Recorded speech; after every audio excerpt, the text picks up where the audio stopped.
Okay, everybody, welcome back to the Black Carnivore live stream. I am really excited to be here tonight with Audra McCoy, who is part of the Black Carnivore community and a guest host tonight. You know that I've been switching things up with Arian, so, I think you need to turn your sound down, Audra.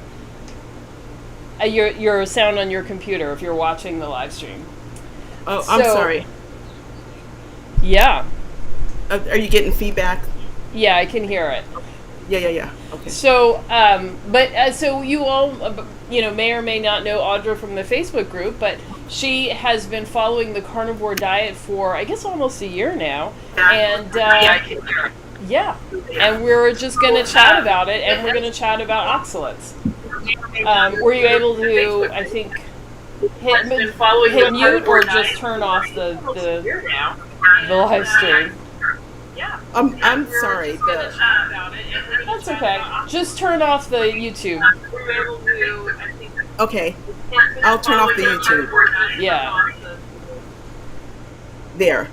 So, okay. I'm sorry, yeah. That kind of worries. For a little bit. Yeah. No worries. Well, tech is what it is. So everybody let me know in the chat if you can hear us or if you're having any trouble hearing us.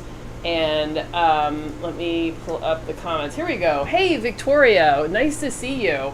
Thank you for coming to say hi and good luck. And I will catch you later. And hey, Melanated Meat Fueled Mama, welcome. And Triple J, the Keto Dog. Hey, I'm so glad you're here. I definitely want to hear about the rest of your carnivore journey and the challenge that you did and how it went for you. Hey Monica, welcome. I'm so glad to see you. And everybody who is here, just hit that like button, subscribe, and click the little bell icon so you can get notification every time we go live.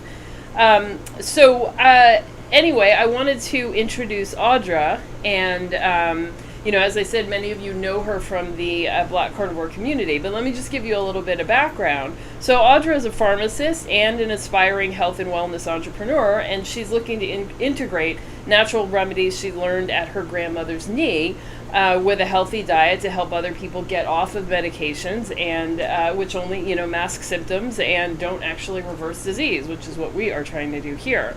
And Audra says that she became a pharmacist thinking that she could help people get well, but realized that the medical industry really doesn't have an interest in using diet and lifestyles to achieve optimal health.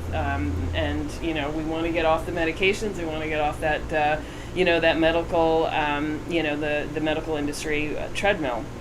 And so, with what she's learned on the carnivore diet, Audra realized that the meat-heavy dishes that her family made from scratch as a young kid kept her healthy. But as the family cooks became more, food educated, they replaced things like lard and butter with Crisco or vegetable oils and margarine, and that happened in my family as well. And also eating out at fast foods and restaurants became sort of a status symbol, and so took on a greater role in the household. So that was something that kind of started her on this road of having less and less health. But she also in her younger years, like many of us, was aiming to live a healthy lifestyle and follow what we call a holistic diet with minimally processed grains, fruits and veggies, natural sweeteners like honey, fish and chicken, but only found herself gaining more and more weight over the years, gaining more weight after each and every pregnancy, and not being able to lose any of that weight. And ultimately, she went on to hire trainers and dietitians to help her, and basically flip-flopped on losing and gaining the same 20 pounds, which for many of us is we have that same story.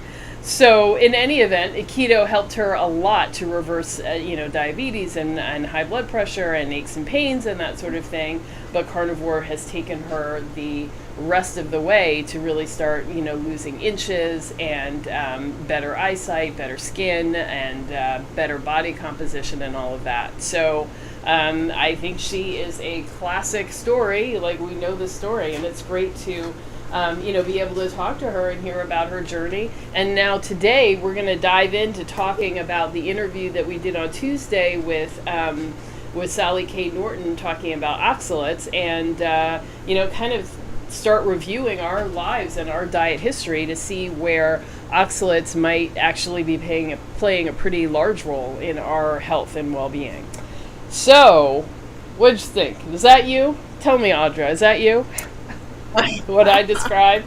Well, yeah, that was a really good introduction. Thank you. And that interview on Tuesday was a lot. Like, I think I listened to it 3 or 4 times because it was a lot to digest, and she just dropped a lot of knowledge. And yeah, there are definitely aspects of that interview I can relate to in my own health journey, and also as a health professional, and also as someone that is trying to integrate my profession to do something a little different.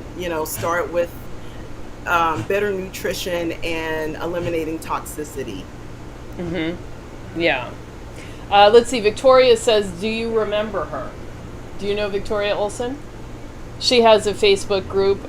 Is it Carnivore Seniors over 50? Oh, yeah. Yeah, I still walk by from time to time. Are you able to hear me? How's my volume? I can hear you just fine. Okay. So everybody in the group, give us a thumbs up if you can hear us. Yeah. So Mr. Bogglesworth, hey, how are you? Virginia, oh my God, it's so good to see you. It's been so long. I'm so happy to see you. Tony Kyles, hi, how you doing? Esther, great to see you too. Wow, a whole bunch of people. Paulette, it's been a while. So Big Pharma not interested in food and lifestyle treatments. Yeah, for shame, absolutely. Yeah. Yeah. So yeah, what were your thoughts about Tuesday's interview, Audra? What did you think? Well, I'm going to start from the beginning. She made a really good point about saying we have chronic disease primarily because we don't have proper nutrition and we are exposed to toxicity. And if we could just address those two, then we could have better health overall. And I just thought that was really profound. That's exactly my thoughts exactly. In terms of nutrition, like, we know that the body is really intelligent and can use whatever base material you give it to create your cells and things like that. But if it's not optimal, you're gonna have cells that are compromised in their function and compromised in their abilities to work. And that really resonated with me. Yeah, absolutely. So I've definitely I felt overwhelmed with all of the information she gave me. And, this is how I felt in the past. Like, I had been hearing her talk about oxalates for a couple of years. And I remember the first time I heard about it, it was just like, I was just barely sort of wrapping my head around carnivore. And so adding in, like, this element, it was just like, whoa, I'm not even sure I get all of this. And then, the best that I could come out of her conversations was, in the past, was, removing oxalates is the best thing to do, and a carnivore diet is the most pure way of removing oxalates. And I was already doing carnivore and had already been doing it for nearly a year, so it was like, well, I guess, I'm doing all that I can do, so I kind of stopped listening to it. And now I wonder if that was a mistake, because I didn't think about, oxalates in herbs and spices. I didn't think about it in tea. Yeah, and tea or other kinds of, vegetable matter. And so I don't know that I have really pulled it out to the extent that I needed to. And then the dumping part, I was listening to her talk about that years ago and thought, well, I've already gone carnivore, so I'm not going to go back and start reintroducing stuff. So, I'm just going to go through it. But now I realize that there's a lot of ways that dumping can happen, and it's not, I may not have been as clear about what those things are. So what do you think, Audra? I think you make a really good point. Sometimes when we transition, I know that when I transitioned from going on the keto diet, and then eventually the carnivore, like I may have suffered some mineral deficiencies, like we all do, because it is because of all the diuresis that happens initially. So Mm-hmm. it was just so nice to have like the guidance of other people when to hear maybe some of the symptoms that they had that I had as well. So I think, with the carnivore diet, if you are going through this detox period, you may initially think that maybe this diet does not work for you because you are detoxing. You don't realize that it's a good thing and that there are kind of just ways to deal with it. And so the support and just knowing that has been really helpful. And what struck me was you may not understand your toxic relationship with oxalates. Well, when she talked about it making fibrotic tissue and causing inflammation and things like that, and I know a lot of us suffer from, well, I know a lot of people suffer from like things like endometriosis or Mm-hmm. fibroids or scar tissue, and so a lot of people may not be aware that oxalates are affecting their health until they check back into their own history, and then or they know the history of someone else, and they say, hey, wow, so they have, maybe that was oxalates was a cause of it or one of the causes of it. I just thought that Yeah. was really interesting. Well, I actually was a little bit confused there, and I think I probably need to ask more questions. But I thought she was implying that the endometriosis is starting with your mother and even your grandmother. So, I like thought the that was eggs and profound. all of that stuff is being formed like when you're in the womb. So it's even before I begin eating that the problems are there. I thought that was profound, and especially in our community. So, we talk about intergenerational wealth, right? As a Black community, like, that's something that we need to become like financially literate in the whole, in the intergenerational wealth, intergenerational health. That was profound. That Mm-hmm. the nutrition status of your grandmother may have impacted the development of your mom, and then based on that result, the nutrition status of your mother then may impact your health. And that, I just thought it was so awesome. She said that we need to understand the importance of proper nutrition, especially during those formative years when we're having babies, or for the next generation to have babies. That Mm-hmm. intergenerational health can definitely have an impact. And if you think about it this way, like for me, in terms of a pharmacist, let's say she had mentioned that her mom had taken a medication and that the medication was probably deemed safe, um, but it ended up impacting her health. That just because you have a child after taking a certain medication that does not have any obvious maldeformed whatever, you think, oh, okay, so it's okay for pregnant moms to take. But then, later she had other physical issues that may have been, and we can't say definitively, but may have been impacted on the medication that her mom took.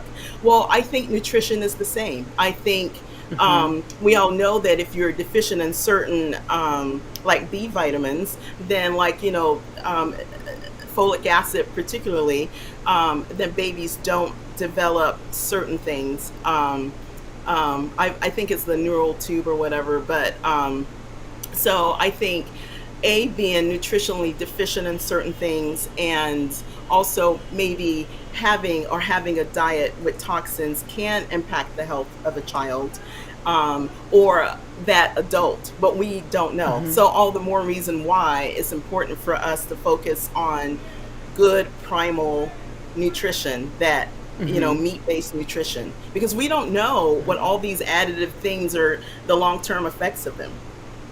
Well, yeah, absolutely. I mean, so, what's super interesting is like the effect of the things that we are actually eating on our bodies or when we're pregnant on the body of the fetus.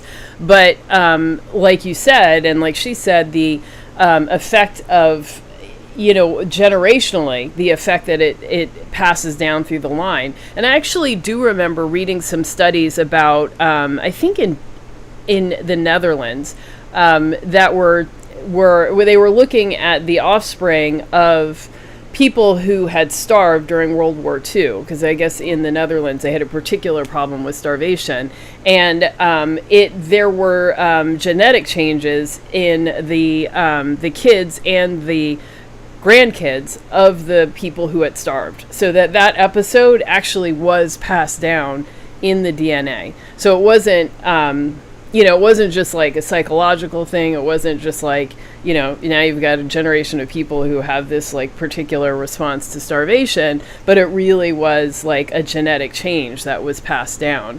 And so that does make you think, when we're eating all of these oxalates and what they're doing to our own bodies, what is that actually going to do to, the coming generations?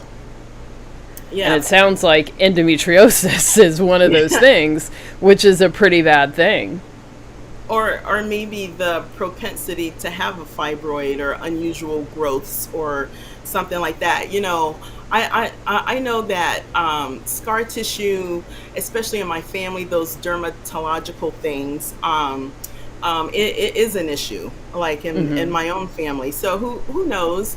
I guess we don't need a study, honestly, to say we should probably keep away from those things that have demonstrated some degree of harm. I mean, you know what I mean? It's best to kind of eat those things that we've been eating for a millennia safely, and Hmm. that is animal based nutrition. Hmm. Yeah, I mean, I totally agree with the conclusion about eating a meat based diet. But I feel like part of me wants to, like, I think it's a natural thing to sort of romanticize, our grandparents or great grandparents looking back at the past and saying that, let's eat what's natural. And that guy, Michael Pollan, who has that book, Hmm. I forget what it's called, but, he's basically doing that. He's saying, eat what your grandparents ate and eat natural. Recognize, yeah. But it's like, first of all, environments are not natural necessarily. And, my ancestors were, sharecroppers, or before that enslaved. And so the choices about what you had to eat were not necessarily natural. They were defined by a particular economic circumstance. So I don't, I don't know what they got to eat, but I'm going to assume meat was, desired, but who knows, how often they got it, and, how often they had to, eat other food in replacement of it.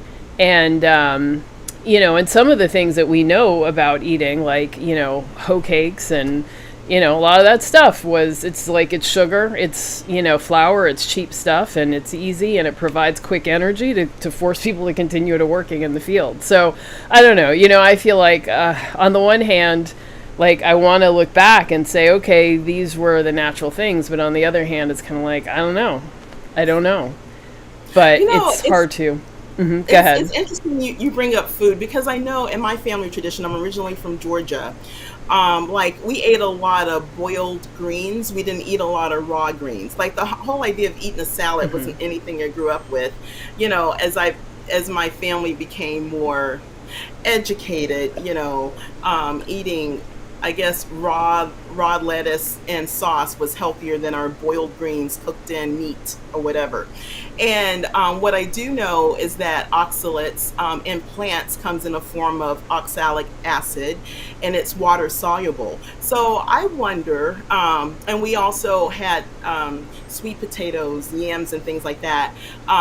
That's also contains oxalates, and we ate boiled sweet potatoes and boiled greens boiled okra, those types of things contain oxalates. And I wonder, and this is like, and we cooked our greens to death. I mean, we really boiled them down. Yeah. That's good old traditional Southern whatever. I wonder if that was a way to maybe eliminate oxalates. Like, you know what I mean? I wonder if. Except didn't you eat the pot liquor? Yeah, the pot liquor was the best. Yeah, which was all the oxalates that boiled off.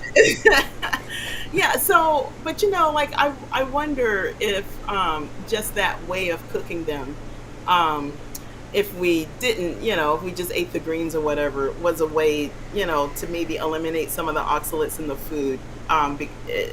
Because she mentioned that it's oxalic acid in the plants, and when it binds to a mineral, it becomes maybe a particulate, or it falls out of solution, or maybe more of a solid form. What we call an oxalate, like calcium oxalate. She mentioned the calcium and the oxalic acid binding together and creating calcium oxalate or whatever.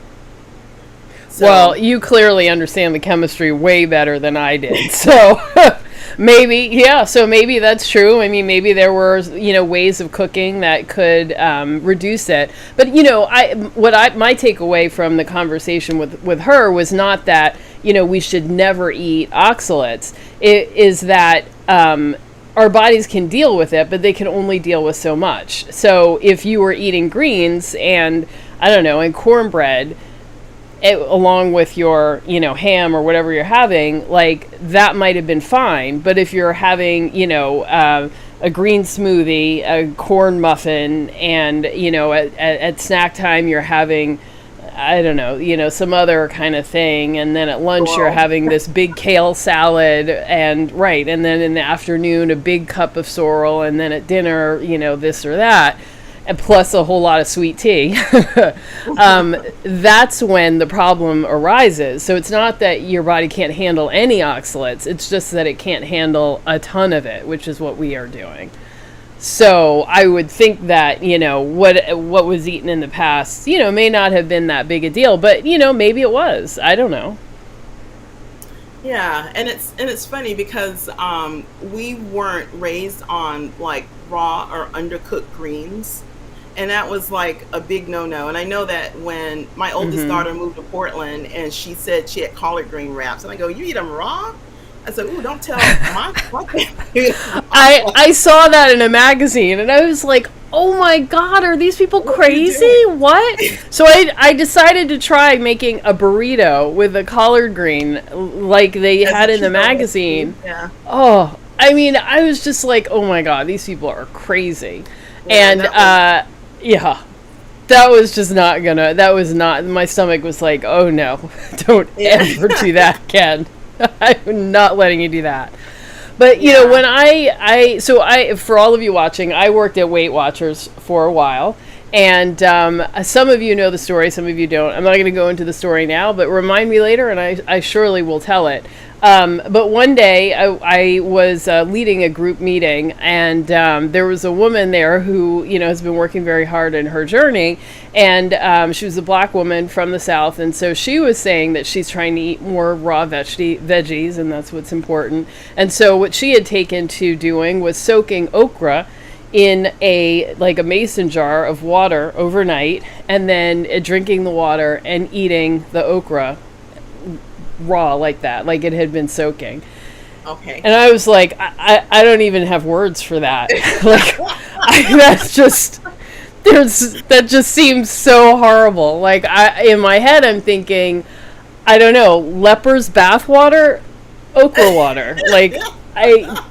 They're about the same. I don't know. But she said she liked them. And I was like, I at the time I didn't know about oxalates, but I was thinking, I don't know.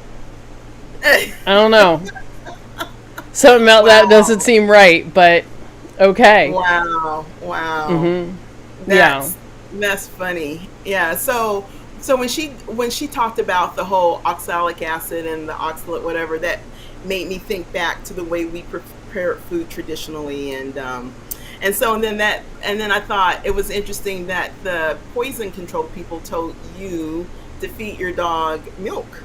You want to tell that story? Yeah, so one night my dog ate, I have a philodendron plant, much like the one that's hanging behind me off of the fireplace. And my dog like ate one or two leaves or started to chew on them. And then I woke up hearing her gagging and she was like retching and retching and retching. It was like pretty scary. So I saw the leaves. So I thought, oh, God, I guess that's a problem. So I called animal poison control, and they told me that, that plant in particular, philodendrons, are, really high in oxalates, and that, I needed to give her some milk to, the milk would bind with the oxalates and hopefully get it out of her system, unless, it had gone too long, like she'd eaten the leaves too far back, in which case she would, start to swell and not be able to breathe, and I should go to the emergency room. So, so I got up at like 3 a.m, went to the bodega, bought some milk, and fed it to her. And, pretty quickly after that, she stopped retching and she felt better. And, we went back to sleep. But it was like, wow, but they didn't seem surprised at all. It wasn't like, oh my God, let me go look in the book and see what this is about. It's just like perfectly normal to them. Yeah. Yeah, and I was struck by what you said, that we know that much about pet health, but we don't warn people about oxalates. Now, there are a couple of organizations that she mentioned. One was the where she had private parts pain. I think the Vulvodyna or something. I forget. Yeah. They treat painful genital whatever with the low oxalate diet. And then she had mentioned that she thought this can't be true, and she went back to her own textbooks, and no one mentioned using a low oxalate diet to treat genital pain. And I thought that was really interesting. I didn't learn that in pharmacy school either. Mm-hmm. Yeah, I've never even heard of it. Before her, like, I didn't even know that was a thing. So, yeah. Well, it's interesting. So I kind of went down this rabbit hole, and I started looking at people with kidney stones. So there are a lot of kidney stones that are made from calcium oxalate or whatever, and that if someone has chronic kidney stones, that they should probably also be on a very low oxalate diet. It seems like it's crystallizing kind of in that area. But that was nothing that I learned in pharmacy school either. About, someone with reoccurring kidney stones. That's something, especially, kidney stones can be made out of a couple of different things. I know that if you do a lot of protein powders or whatever, sometimes that can, I call it fall out of solution. Yeah. If you're not drinking enough, whatever. But yeah, definitely, I thought the kidney stones were interesting. And I learned that people with irritable bowel syndrome, or with a gastrointestinal tract that has been altered, like through surgery, or that's prone to inflammation, you're more prone to absorbing more oxalates, and then that can also lead to problems. Yeah. And I thought it was interesting how she was saying the oxalates, like wherever your problem manifests, or wherever you're weak or you have a problem, that's where, the oxalates are going to collect. And so I would assume, like what you're saying, someone who's had their digestive system altered, may have, like the IBS symptoms and stuff that people complain about. I mean, who knows? Maybe that's just oxalate poisoning. Yeah, for sure. And I know that was really helpful for me, because a lot of times by the time I get involved in someone's health, they've already been diagnosed and I'm telling them about the drugs. But what I'm trying to do is to complement the information that they're given by educating them on other things as well. So that's so people with kidney stones or genital pain or whatever, this is just some takeaways for me in order to help people not just focus on drugs, but to really understand maybe some of the origins of their issues. So that was really helpful. Yeah. And well, the other thing that I thought, there were a couple of things. Oh, so that there were so many of the symptoms that she was talking about were things that are improved on a keto, and even more so on a carnivore diet. So things that I assumed were related to either being in ketosis or losing weight may in fact just may be the oxalates. So, I mean, she had talked about brain fog. She had talked about aches and pains in the joints and stuff. And, well, I feel like there's a whole long list of things that people tend to experience on when they're having the oxalate problems. And then, we barely got into talking about skin, but I have a whole host of problems with skin, which I haven't even gotten, like I really need to dive in deeper there and kind of understand what's going on. But yeah, I felt like I was, it was kind of like, wow, all this time I thought it was ketosis that was the important thing, but, maybe not. Yeah, and I would say when we're eating, we're healing. And I think Mm-hmm. that's been probably the reason why I haven't dropped a lot of weight. I'm still healing. I'm still, so as we're healing, we are associating things with the diet when indeed it's just more so the detox process. Because she had even mentioned that as you are detoxing, if you if it takes a lot of energy from your body and can affect you so much so that she recommends people detox slowly, maybe introduce a little bit of oxalate so you detox slow instead of it just this big, huge dumping of oxalates all at once because of the stress it causes. And I Mm-hmm. thought that was really interesting. Like you had mentioned the some of the symptoms associated with being in a in a state of ketosis or whatever could some of the negative side effects could just be the process of detoxing. Mm-hmm. Yeah. So those of you in the chat, chime in here and let us know what you thought. And if you've watched the interview on Tuesday, how do you think that oxalates are impacting your body? Do you feel like you were eating a lot? Like when I went into the conversation, I kind of went in thinking, well, I didn't really eat that much spinach, and I had a brief, effort at eating superfoods like kale, but my body was like, no. So I kind of thought, I didn't have that many oxalates, but I wasn't thinking about the nuts, the spices, vitamin C. Oh my God. I think about how much Chocolate. vitamin C I have eaten in my life. Chocolate, yes. Tea. Now, tea I Tea. didn't drink a ton of, but I've had that for sure. And I don't know about like herbal teas, but that's got to be a problem. And sorrel, oh my God, sorrel, like that's I don't know about the rest of you, across the country, but in Brooklyn and in New York, I mean, sorrel is everywhere, and I love sorrel. Always have, drank it, from the first time I learned about it as a kid. So, I'm like, oh God, I was just So drinking buckets of it. and I was confused. So I know that there are sorrel greens. That's a really big deal. And then there is, I guess, hibiscus flower that makes this red drink that is sorrel as well. So I wasn't sure if she meant just the greens or was it in that No, it's the flower whole part that thing. It's the whole the thing. whole thing. But Wow. I think I had asked her if hibiscus was the same thing as sorrel, and I think she said no. But I think hibiscus also has sorrel. Has So red zinger has tea is made of uh-huh. hibiscus, but sorrel is that plant sorrel, which has that sour, sort of acidic taste. Yeah. But Yeah. both are a problem. And I drank Yeah. so much red zinger tea as a kid. Oh my God. And then Oh green my tea. God. Green tea. I didn't realize how much oxalates were in green tea, and then you Hmm. said it. You said it. I love ginger.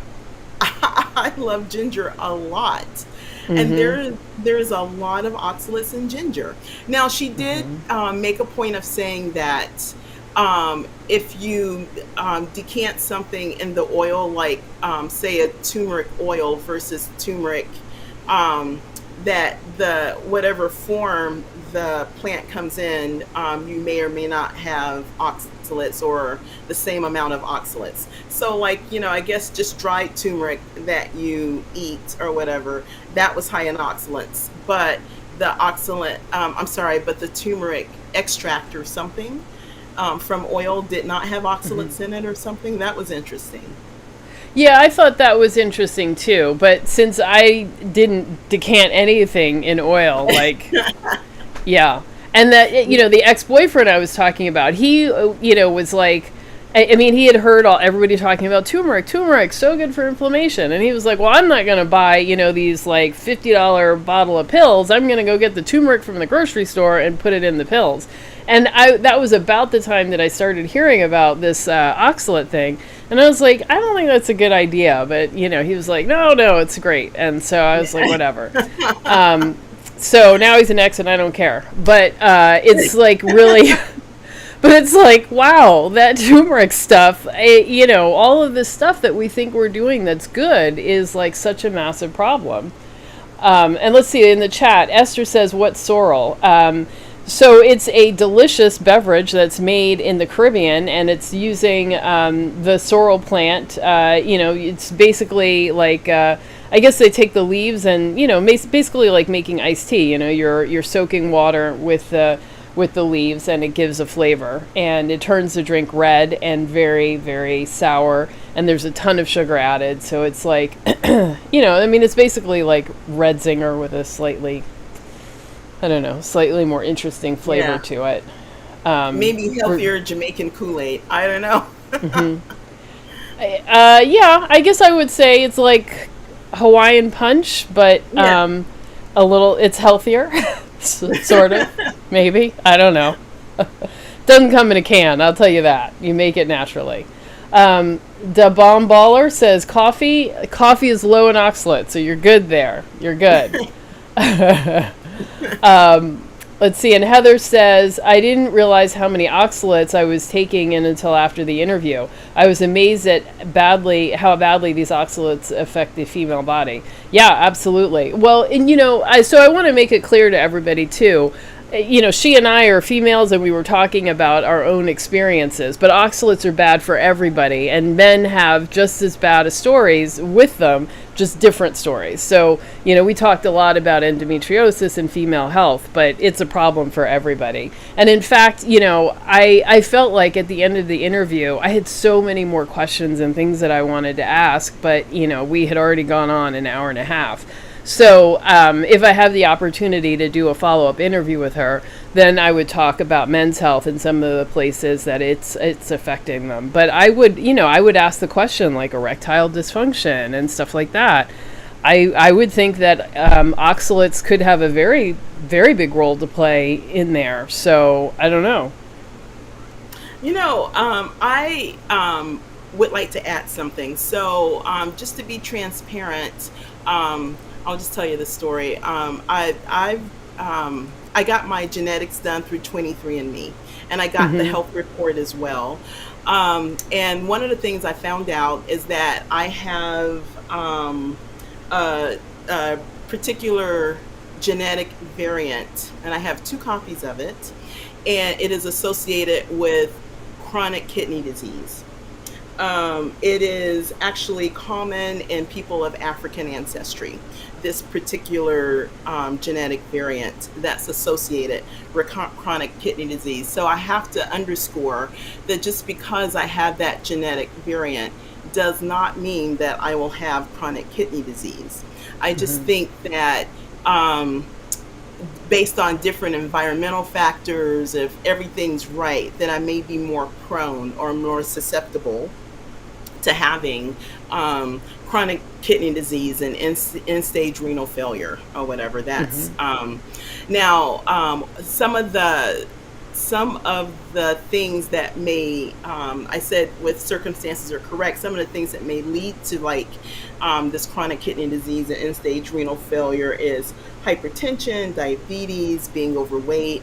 Also, When I thought about the conversation on oxalates, I thought about kidney stones, and I know that there are quite a few men that come in that suffer from kidney stones. Now, it's not just with men. Everyone is potentially prone to kidney stones, but having said that, I know that I got to keep my weight down. I got to keep my diabetic risk factors away. I got to keep my blood pressure in check.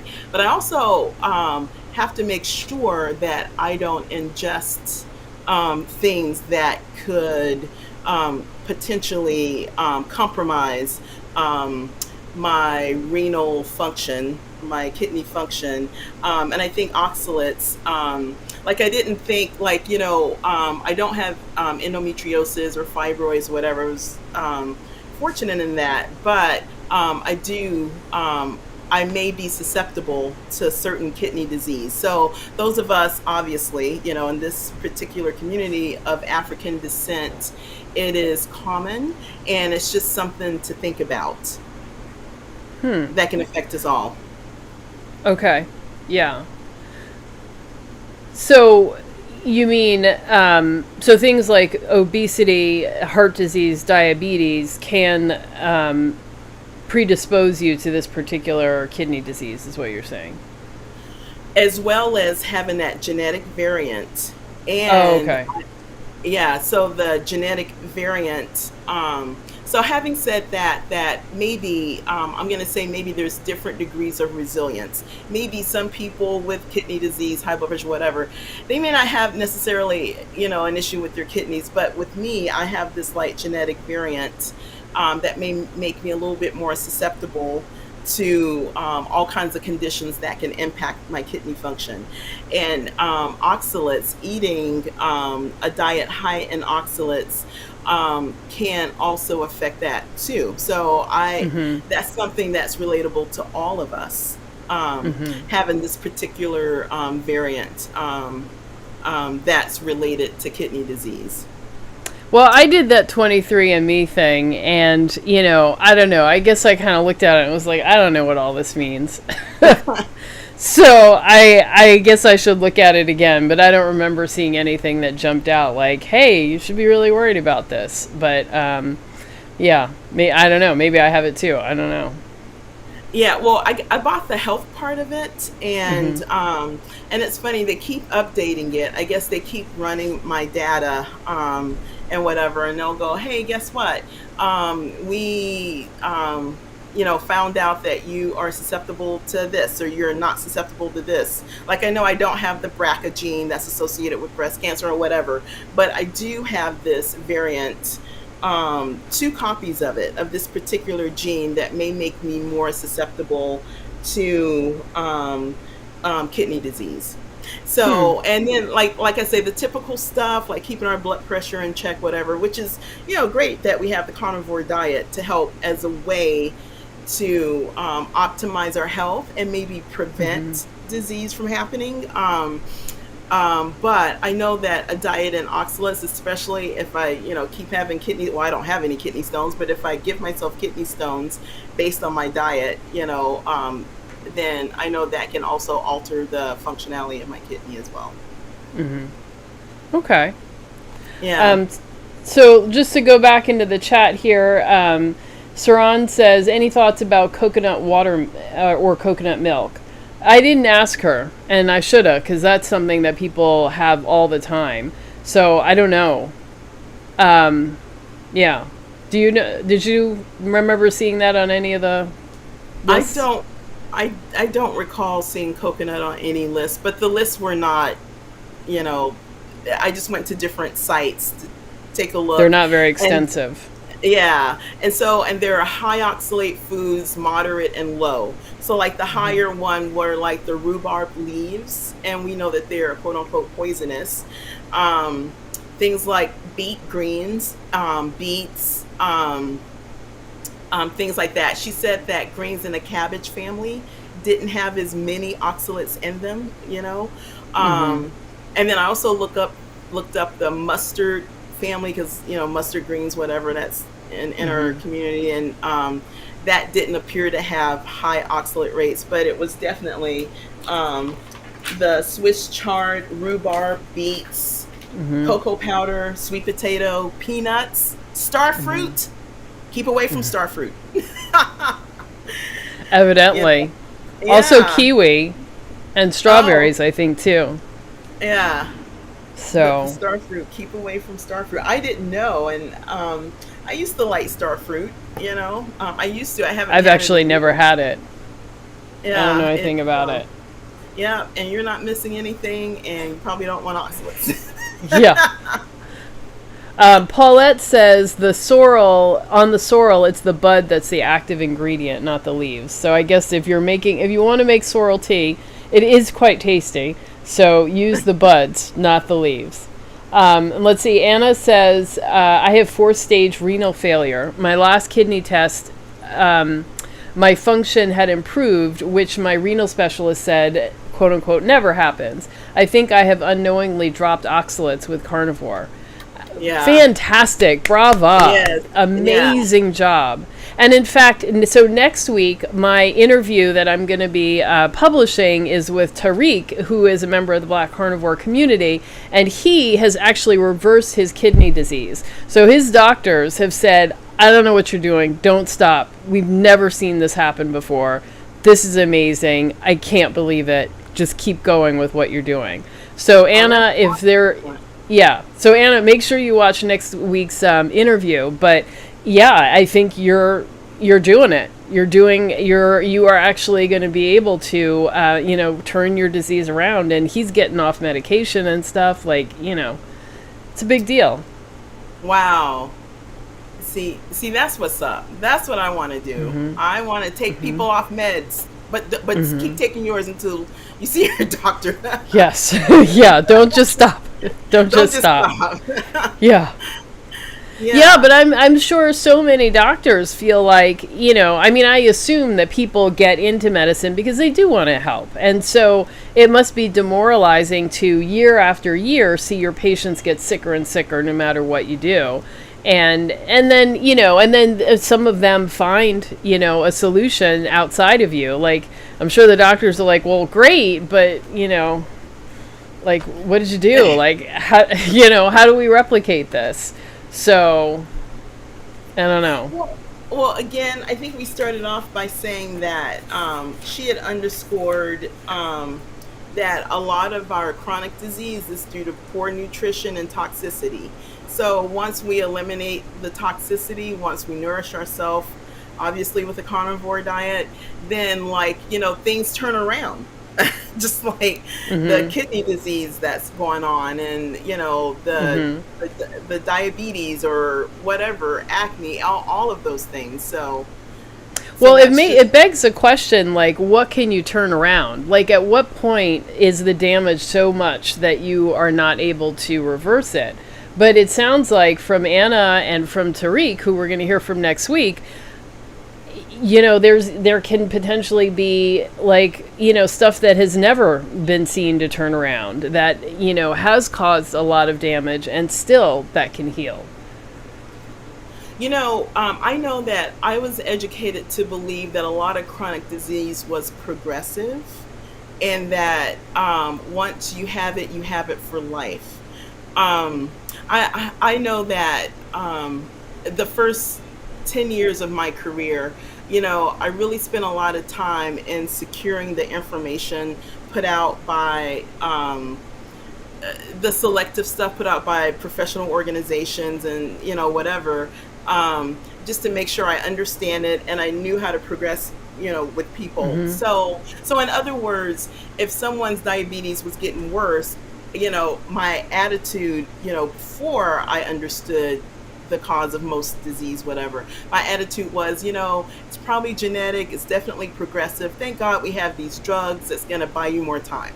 You know what I mean? It wasn't, and that was based on, no, don't get me wrong. I mean, it was based on maybe my ignorance and just kind of the information that I was fed. And then when it came to my own health, and I couldn't turn it around, that's when I was like, wait a second, this isn't working. I don't want to go down that path.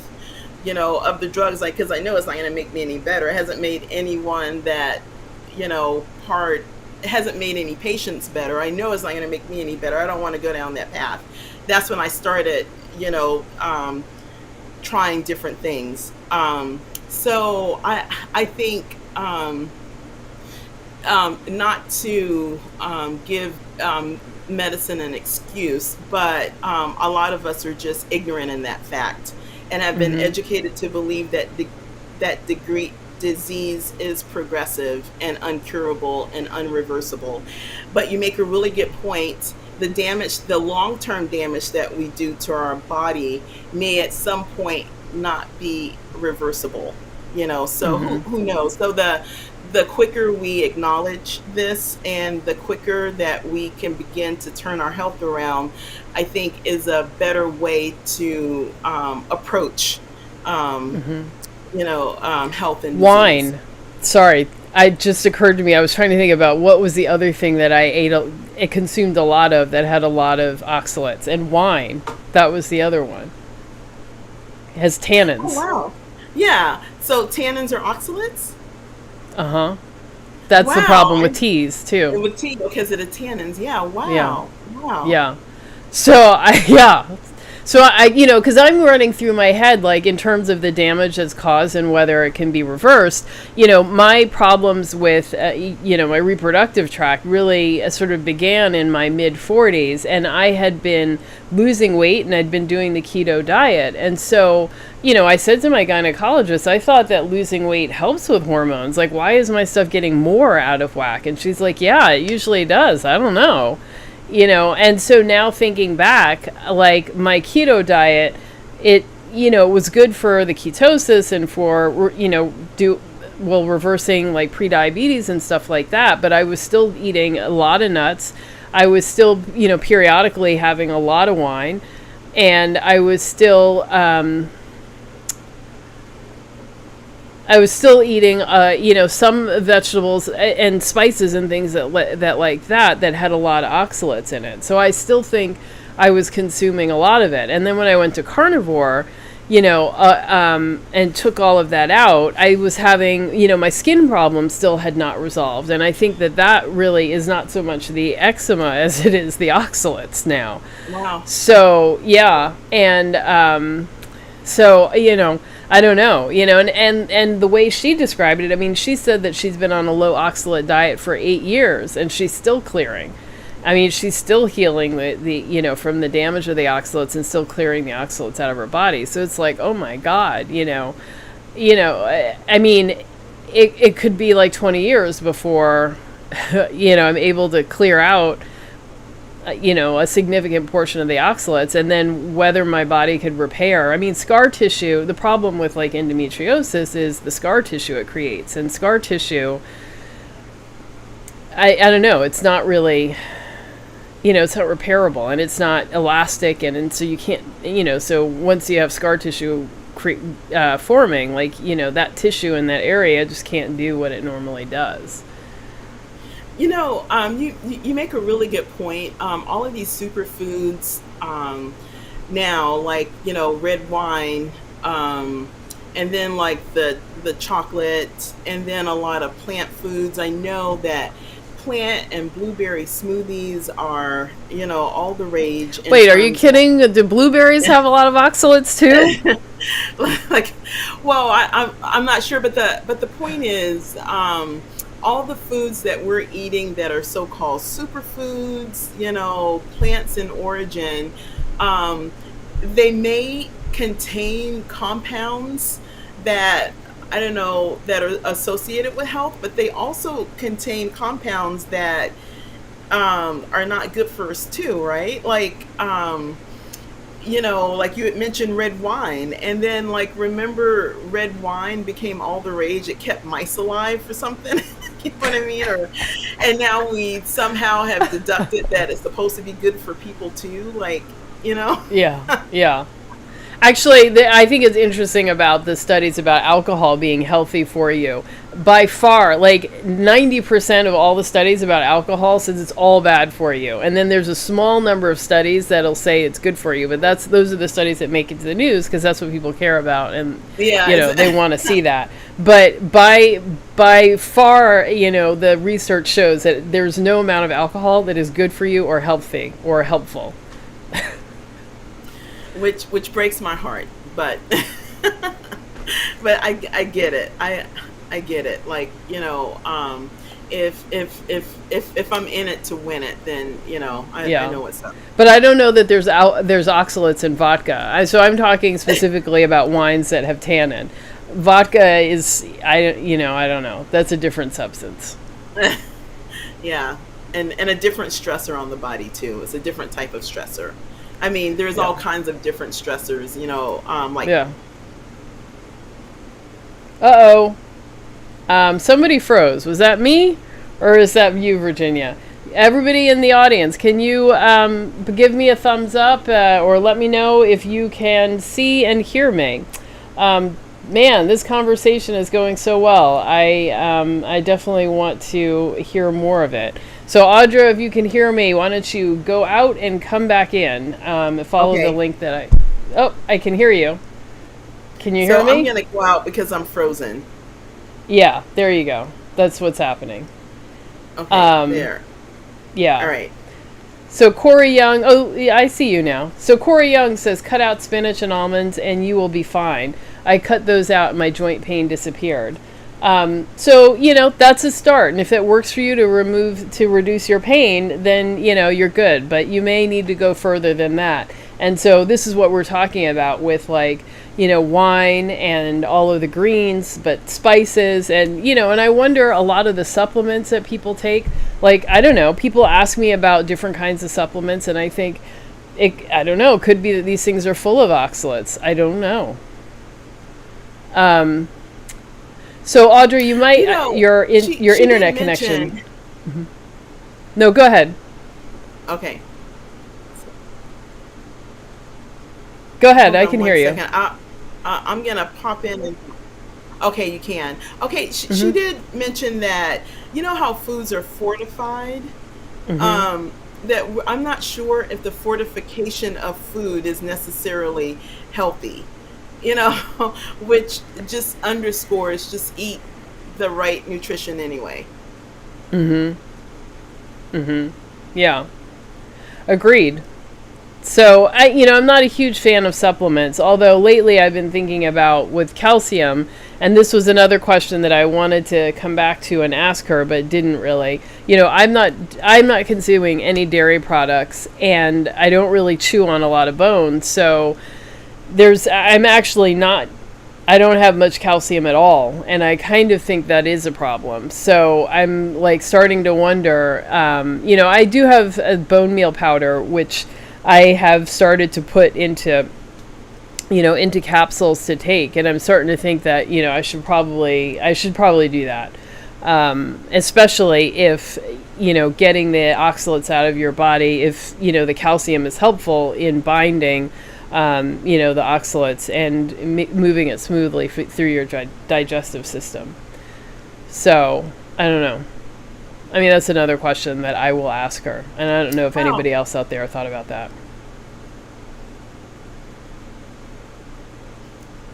Wow, that's really interesting. I know that people used to say you can get calcium from spinach, but obviously it's just not assimilated because it binds to the oxalate and you don't absorb it. So it's a very protective measure. Yeah, I think it's interesting. I never heard of. Yeah. You never heard of what? Using bone meal and then taking it as a supplement.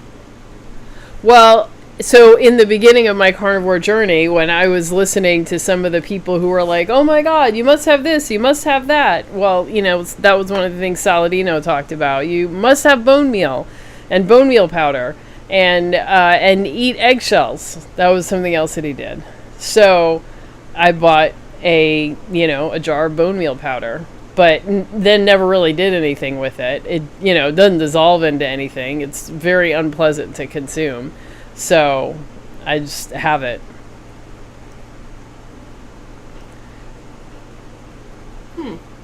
Yeah. So, that's right. So no further thoughts. I feel like I'm fading out.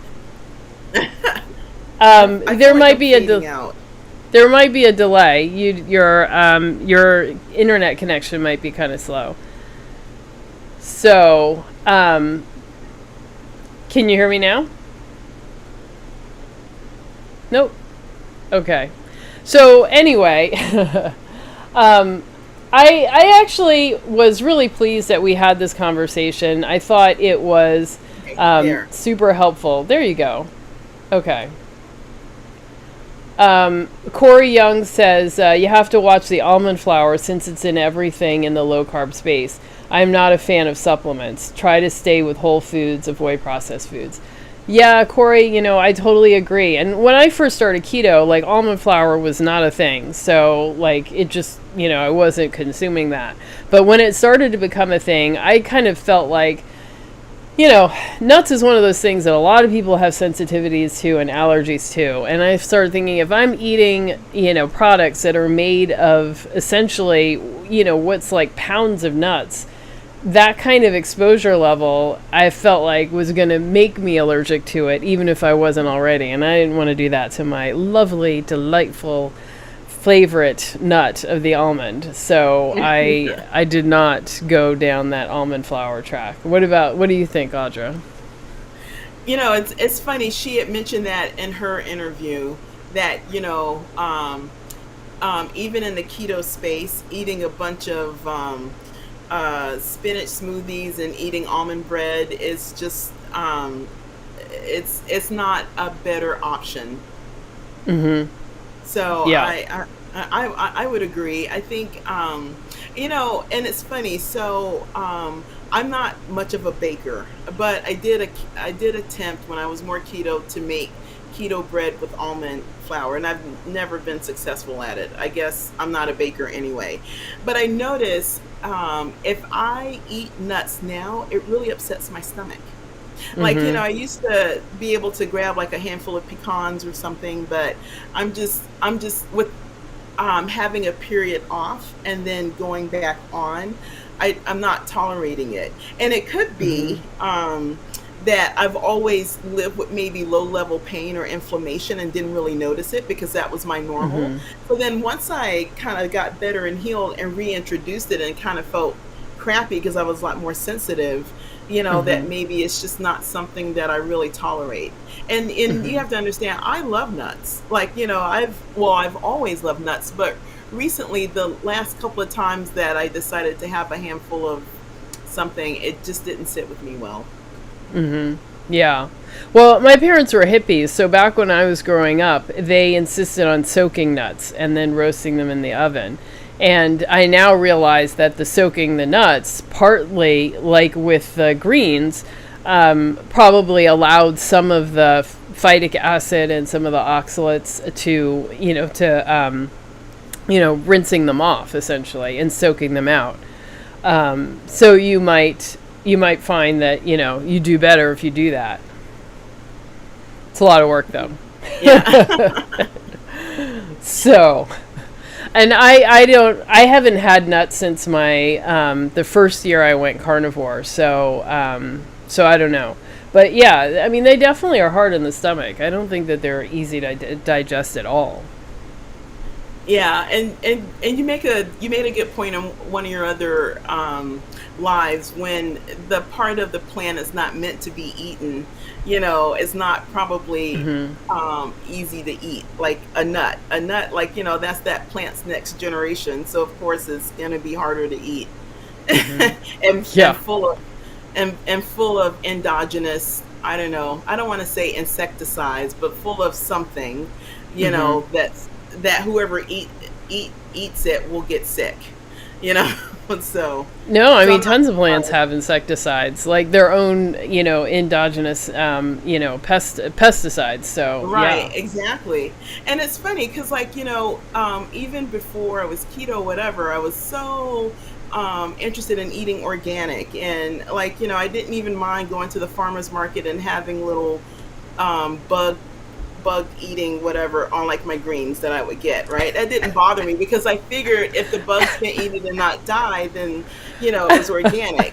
But Yeah. not, but I wasn't conscientious in avoiding the insecticides and pesticides, whatever that came within the plant, the Yeah. endogenous ones.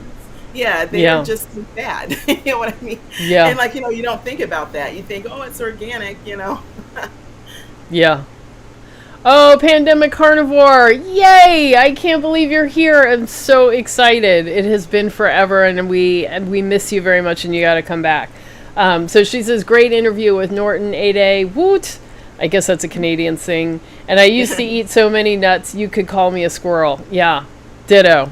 Ditto. So I think everybody loves nuts. Just about everybody loves nuts. And it's really hard to control how much you eat as well. So, everyone's like, oh, they're great. Just have 1 ounce. And that's like 7 almonds or I don't know, or however many. But it's not so easy to control yourself. So, yeah. So And I can never eat 7 almonds. Who does that? I know. I know. And I have definitely eaten a pound of smokehouse almonds in a day. And that is not good. Not good at all. Um, Deborah misses us too. Oh, yes. And Virginia too. Yeah, see, Deborah, everyone misses you. You got to come back. So what if I were to, so I am, let's see. So Sally was mentioning that she has these online sort of group coaching sessions where, she kind of works with people who are struggling with oxalates. So I'm going to go tomorrow. And, I put, I think in the description in the interview on Tuesday, I put like her website and everything where you can go and you can see the information she's got on her website and the link where you can find out more information about signing up.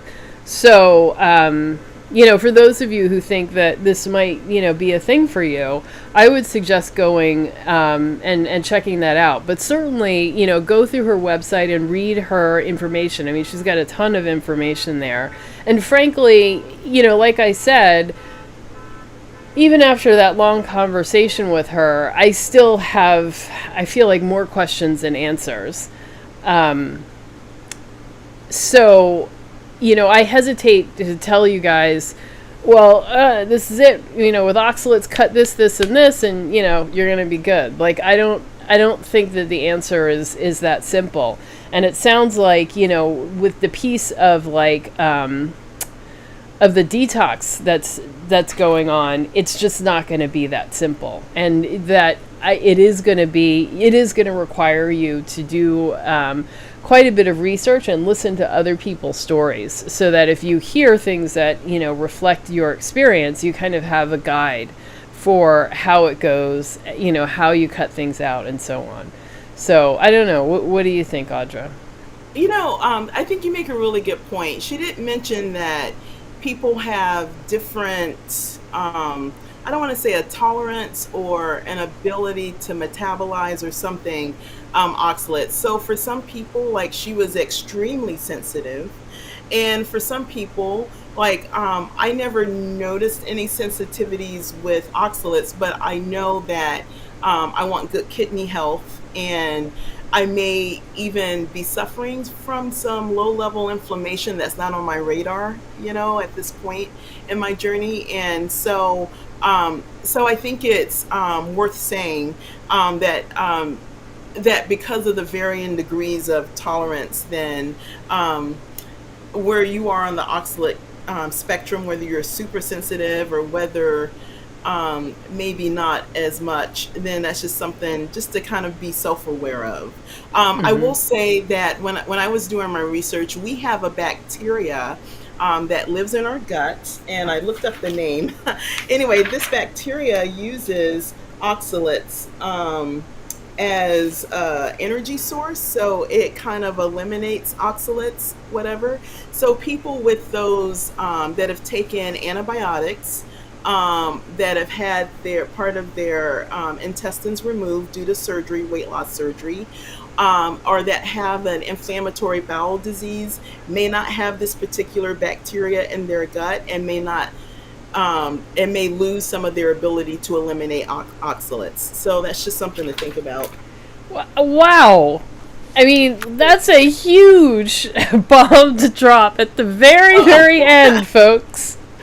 Wow, I did not know. I did not know that. So there may be a bacteria that consumes oxalates, and that could explain why some people are less affected than other people. Right, and I wrote the name down, and my notes are all over the place. I can't find it, but yeah, that's Well, that if anybody has questions and you want the name of the bacteria, can people find you on Facebook, Audra? Where are you? Well, I'm not really on social media, but you can find me on Facebook. Like, I do have a Facebook Can they account. go through Messenger and message you there? Yeah, that'll work. Messenger. I have an Instagram account, but I don't really post. I just kind of check out other folks. But I hope that this is maybe my way of kind of dipping my feet in the water and getting more and more involved in this community of healing as I innovate my career, because I can do more than promote drugs, because I don't want to do that, and learn a lot about ways that we can heal that does not involve supplements or whatever. So, well, wait, what can pharmacists do outside of drugs? Like, I don't know the field very much, so what can you do? Well, I will tell you this. I've done a lot to remove medications from people. So we do medication therapy management. So let's say if you see 3 specialists and you have a GP or whatever, and then you're on all of these medications, sometimes you're on something that's been resolved, but people still have kept you on it, or you're on something to fix the side effects of something else. So I know that I do a lot of making people understand why they're taking a med and if they really need it. Because doctors spend 10 minutes with you and then they treat your lab work. They don't really treat the person. And so, I do a lot of that. I believe food is medicine. Food is more than just calories and whatever. Food is medicine. Like oxalates is a toxin or, a potential toxin, so, I think that's important. And that's how I am innovating my career, by looking at the food as medicine approach to reverse disease and to make us healthier, to optimize health. Right. Excellent. All right. Well, I'm excited to see how that evolves and how that comes along. So definitely keep me in the loop. And everybody here, I hope you enjoyed the conversation tonight, and that it helped you to kind of continue to think about what's going on with oxalates in your life. I really want to see people have success on the carnivore diet, and I don't want some detoxing to deter you or make you think that that the carnivore diet isn't working. So it is important to kind of to follow the diet, but also know that there could be some things that happen that are just part of the process. And that was one thing that Sally did say during the interview when we were talking about tea, is if it gets to be too much, whatever the symptoms are, having a little bit of tea can be all that you need to stop the processing of the oxalates and the passing of the oxalates and give you a break from it. So it might be, if things get really bad, or if you feel like things are really bad, maybe drinking a cup of tea a day for, a week is enough to kind of give you a break, kind of, let your body recover from the process of dumping the oxalates, and then go back to no tea.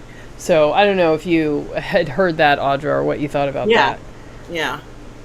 I had heard that. She said that the excessive dumping is an incredible stress on the body, and sometimes just to slow it down to make it a little bit more manageable, you can introduce little bits of oxalate, so then it dumps a little slower, or the dumping is a little slower. Yeah. To make it more tolerable. Yeah.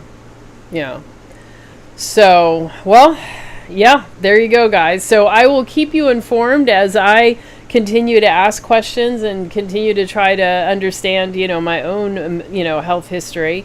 And, we'll keep talking about it. And next time we'll focus more on the men's health. I'm sure that there are things that are specific to men that, have to do with oxalates that might be of a great interest to you as well. So thank you, Audra, for being here. I really enjoyed having you as my co-host. This was a lot of fun, and I look forward to doing it again. What did you think? Did you have a good time? I did, and I appreciate you inviting me to come on. I've always wanted to do it, but just didn't have the courage, and you were just very encouraging, and I just hope that, for the community, that they got something out of it, and that they do see that there are doctors of pharmacy who are trying to get better about promoting real health, and not just kind of limit the way they treat people or use their craft by the selective information that got us in trouble in the first place. So yeah All right, guys. Well, we'll see you next time, and see you around on the internets. Come find me on Instagram and on Facebook. All right, have a great one, and see you next week. Okay, bye everyone.